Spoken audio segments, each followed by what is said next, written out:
Jamaah Jumat yang dirahmati Allah dan dimuliakannya, kita banyak bersyukur kepada Allah. Dengan anugerahnya kita diberi kesehatan, kekuatan, sehingga dengan itu kita dapat hadir dan datang di masjid yang kita cintai ini. Talenta bukan tujuan kita adalah untuk mengabdikan diri kepada Allah dengan cara melaksanakan sholat Jumat berjamaah. Kemudian kehadapan ikutan kita Nabi Muhammad Rasulullah Sallallahu Alaihi Wasallam, kita telah menyatakan salawat atas beliau. Semoga salawat yang kita nyatakan tadi didengarkan oleh Allah, diterima oleh Allah, dan digantikan oleh Allah dengan syafaat atau pertolongan, di mana pada waktu itu tidak ada pertolongan kecuali yang datang daripada Allah melalui Rasulullah Sallallahu Alaihi Wasallam. Selanjutnya, sebagai seorang khotib, saya tidak akan bosan-bosan mengajak, menghimbau, menyuruh kita semuanya, wabil khusus bagi diri saya pribadi, mari kita tingkatkan iman kita kepada Allah, mari kita tingkatkan ketakwaan kita kepadanya, berharap semua kita ini tidak akan mati kecuali berada dalam Islam atau selamat. Jamaah yang saya hormati, tadi saya telah bacakan sebuah firman Allah. Di situ Allah berfirman, Alam nasrah laka sadrak. Jadi Allah bertanya kepada kita, adakah tidak aku sudah melapangkan dada engkau?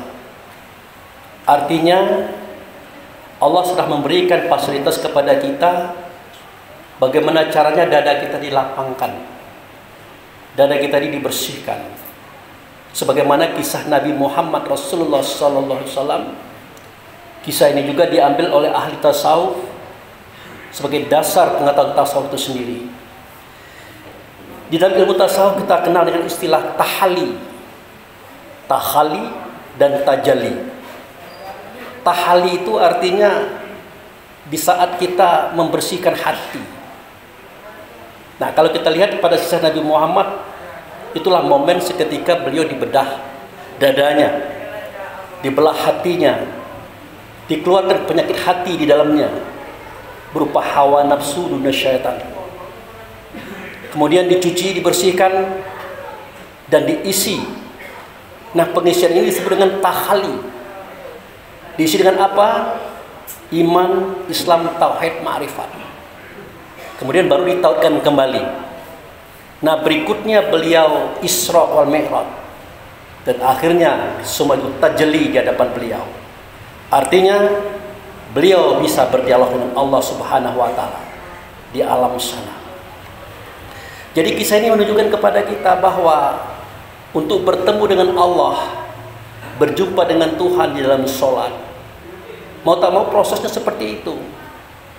Dilapangkan dada dulu, dibersihkan hati dulu, dibelah hati dulu.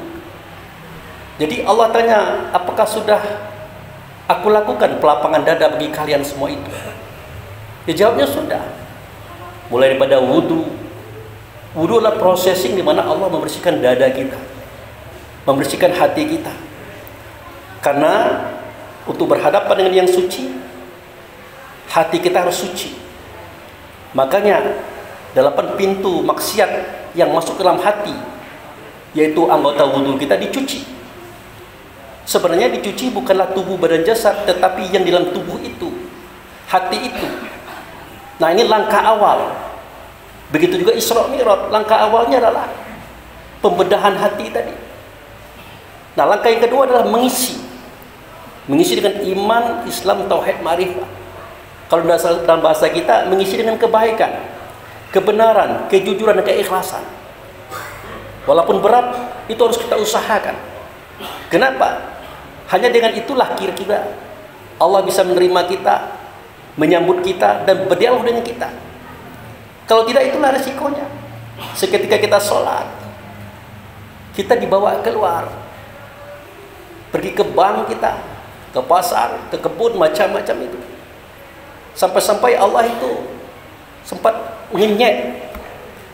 Kalau kata bahasa orang Palembang itu ngenyek, mencemooh. Apa kata Allah? Atamuruna nasa bil birri Wa tansawna anfusakum wa antum tatluna kitab. Afala taqilu. Adakah patut kamu ajak manusia dirimu? Artinya tubuh kita ajak berdiri seperti alif, rukuk seperti ha, sujud seperti mim, duduk seperti dal. Sementara kita lupa diri, kita kemana-mana. Sementara mulutmu itu membaca kitab, kata Allah. Berakal enggak kamu itu? Nah, sampai begitu Allah bertanya kepada kita. Artinya, pemahaman dialog-dialog dengan Allah itu sangat dituntut. Kalau tidak tercipta, perlu ditanyakan ada apa? Karena Allah itu suci, Dia tidak menerima kecuali tidak suci, kecuali yang suci. Kalau tidak suci, tidak bersih, maka kita akan tertolak. Salah satu ciri daripada tertolaknya kita itulah tadi. Kita berjalan menuju Allah, kita kemana-mana. Bukan Allah mengusir, tidak. Kita sendiri yang keluar. Makanya pernah ditanya oleh Allah dalam Al-Quran, Ara'aital ladzi yanha 'abdan idza shalah? Adakah kamu melihat orang yang menghambat hamba bertemu dengan Tuhan dalam sholatnya? Ada tidak kamu melihat? Jawabnya tidak mungkin terlihat, tapi terasa. Nah, inilah petunjuk daripada Allah dan Rasul yang dibuka pada kisah Isra wal Mi'raj sebelumnya. Membedah dada, mencuci, membersihkan, kemudian mengisi hati dengan iman, Islam, tauhid, ma'rifat, baru ditauhidkan. Berikutnya barulah bisa Isra wal Mi'raj. Barulah bisa berdialog, bercengkrama dengan Allah di dalam sholat. Buahnya apa?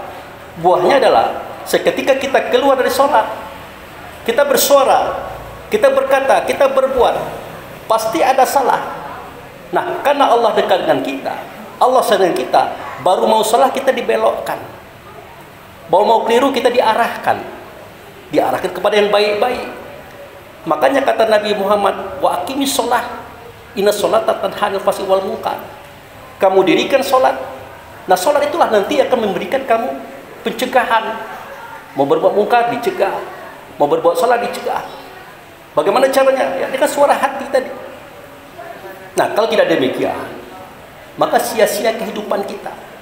Makanya kita hidup bertahun-tahun, puluhan tahun, maka sampailah masa akhir hidup, berhadapan kita dengan malaikat maut. Kita syahadat sudah, sholat sudah, puasa sudah, zakat sudah, haji sudah. Tetapi apa yang kita lihat? Yang kita lihat adalah kegagalan, kerugian.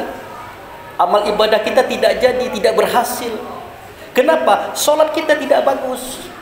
Maka jauh-jauh hari Allah dan Rasul berkata, pertama kali dihisap atas amal-amal Adam itu, ya sholatnya. Kalau amal sholatnya bagus, amalnya bagus. Kalau sholat tidak bagus, ya amalnya tidak bagus. Berkali-kali dikatakan seperti itu. Makanya mumpung kita masih hidup, hayat masih dikandung badan, mari kita buka kembali buku sholat, etika dan cara. Karena ini kunci. Jangan sampai kita berkata, Rabbana absorna wasami'na farji'na na'mal solehan. Ya Tuhanku, sekarang aku melihat betul, mendengar betul, tahu betul, ternyata ibadahku selama ini gagal, tidak berhasil, tidak membuahkan apa-apa untuk akhiratku. Farji'na na'mal solehan. Balikkan aku sebentar saja ke dunia. Untuk apa? Na'mal soleh. Na'mal soleh itu artinya berbuat soleh. Soleh itulah sholat. Sholat itulah ibu daripada perbuatan. Oleh karena itu jamaah yang saya hormati, mari sama-sama kita membersihkan hati kita agar kita bisa dapat berjumpa dengan Allah dalam sholat, agar sholat itu membantu kita untuk mencegah kita dari kejadian mungkar. InsyaAllah kematian kita, keberangkatan kita dari dunia ini akan baik-baik saja. Barakallahu li wa lakum fil azim wa syairil mu'minin wal mu'minat wa astaghfiruhu innahu huwal ghafurur rahim.